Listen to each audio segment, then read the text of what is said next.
I also led Elliker on 5. I sliced one through the woods, and he was walking along with an umbrella, and and a week later, he says, you know, he says, I think you owe me an umbrella. I says, okay, if you think that, go on in and get one. But no, Carl Ben Butel, he was quite a guy. How about Chuck Lott?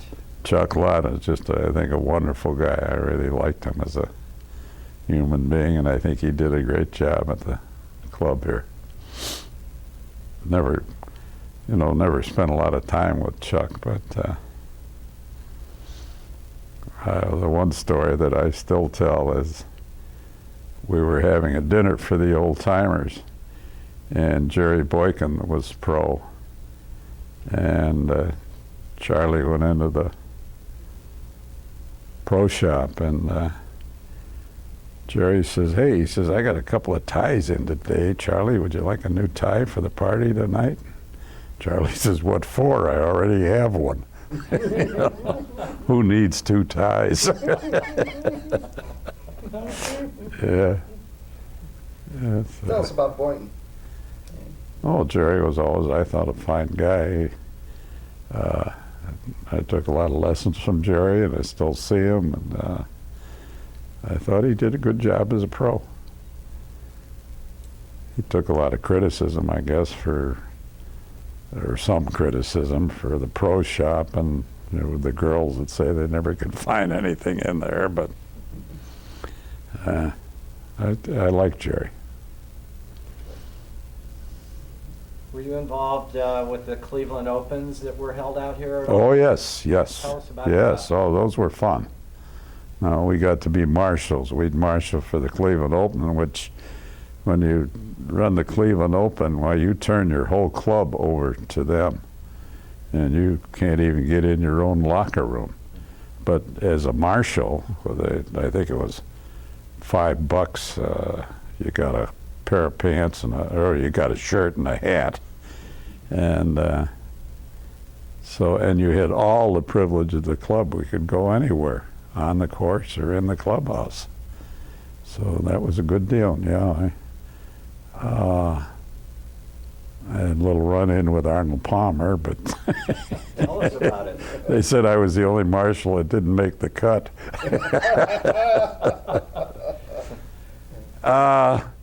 He teed. I was marshaling. We were marshaling at what is now 16, and he came through and he teed off, and our practice was to allow all the spectators then to get on the bridge where they had a wonderful view of the guys putting out.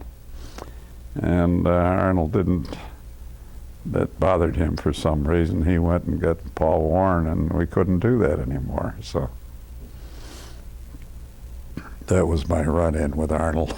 It was in the line of flight, huh? Yeah. Yeah. But I was very impressed. I remember we had George Heber. George was a crusty old guy with a very foul mouth. And he was there, and one of the pros was having a little trouble with the crowd noise.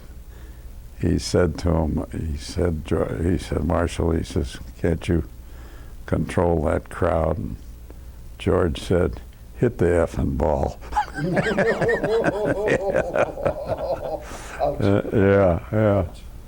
Yeah. What was the feeling of the membership when it was determined we were going to host the Cleveland Open? I mean, knowing that you had to turn your entire club over. Yeah. Well, I didn't. I think after the second one, particularly, we didn't want any more, because the first one they scored pretty well. The second one we let the rough grow, and I think for 5 or 6 weeks, a good bit of our golf season, our golf rounds were turned into 5 or 6 hour rounds. Nobody could find their ball if it wasn't on the fairway, and I think ultimately we felt we really didn't get enough out of it to justify having it anymore. Do you remember some of the names of the people who were here in the pros, either 66 or 68? Oh yeah, Jack Nicklaus was here, and Was it? Oh, you're really stretching. The big names, most of the big names were here. Right. Yeah. Palmer was here, I remember, and as I said before, and Gary Player. The big five, Trevino, I remember Trevino sitting on his golf bag out at the driving range in the evening, just entertaining everybody with his wonderful stories. He was just a great guy. Do you recall what the pros thought of the course? I don't remember any big complaints, and it was generally accepted as just a fine golf course. Tom Watson was a particularly gracious guy. I remember him.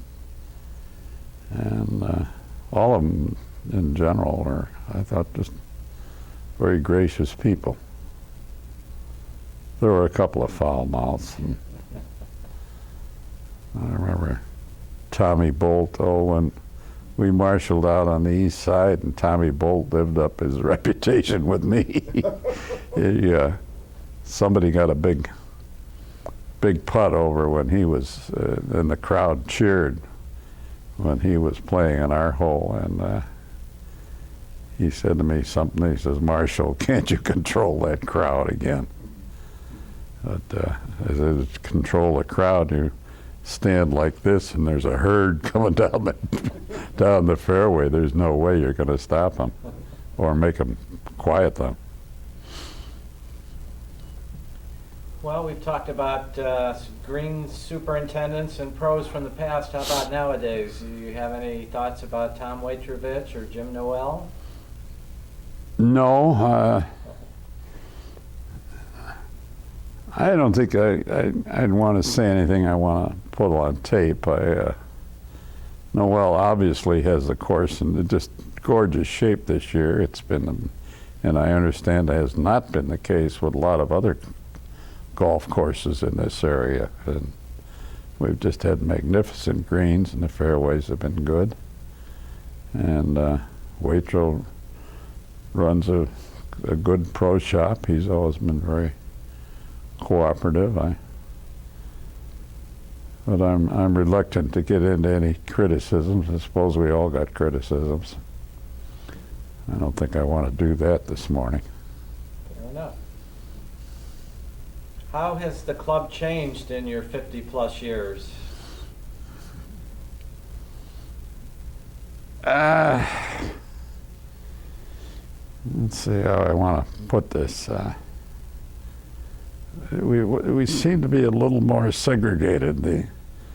The older fellas stick with the older fellas, and the young fellas stick with the young fellas, and there doesn't seem to be that mingling that we had years ago when I came in. Geez, the older guys, they were a great bunch of fellas, Tom Doherty and Bill Cannon, but now they don't mix it up any. So I guess that's just life progressing. That's a true statement. That's right when you think about it. We are separated and not intermixed, even in tournaments and the foursomes or the groups.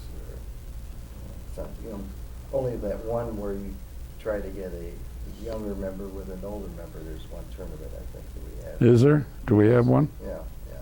Like the father's son? Senior, junior, yeah. Yeah. Yeah. That's the only time where they mix. Right. But even then, it's typically the 50-year-old guys are playing with the 30-year-old guys. Yeah. Yeah.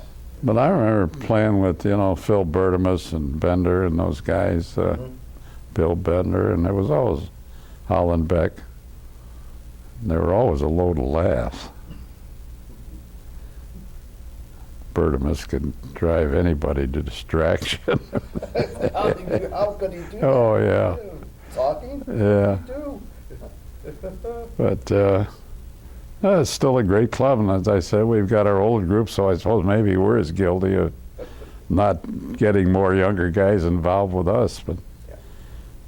But But yeah, that's in general. I'd say it's pretty much the same club. I think it gets back to what you were talking about before, though. The younger generation has so many more Oh, things coming at them. yeah. They just don't spend as much time at the club anymore. That's right. And they really can't. I mean, my son, I see him with those 7-year-olds and 8-year-olds, and man, he really works at it to raise those kids. And I feel a little guilty that I didn't do more of that, but we didn't have the organized sports then That's right. that we do now, that they do now. Life was a little different. Yes. Slower pace. Yep, And less complex. that's right. So, good. Any other thoughts you would like to leave for the future generations? No, it's Give them some challenges and tell them what to do. As a senior, I think that's your prerogative. It just, yeah. this is what you should be doing, or this Oh, is what my feelings are. I think they're going to do what they want to do anyhow. So my thoughts are. Yeah. But it's been a great club, and we've, as I said, we've enjoyed it both from a family standpoint, and socially, and from a business standpoint. So those are kind of 3 big pluses in our life. Well, we want to thank you very much for the input and the stories. I wish I had more to contribute, but I'm Oh, afraid that's Yes. That's, We're hearing things that we've not heard Yeah. before, which is great. Stories and details and names, and that's a wonderful part of what this interview is, to remember those events, those people, and the fun times and pluses of belonging to a great club and promoting it. So, on behalf of David and ourselves and the club itself and the people who will look at this in years to come, we thank you very much for coming out, telling us your life story as well as the story of the Lakewood Country Club in Westlake, Ohio. well, thank you very much. I hope somebody's interested. Good. Thank you. Okay, Good job. Okay, That's a wrap. I'll think of a lot of things now when I'm riding down the road. We can't amend this thing now. You got a really good story.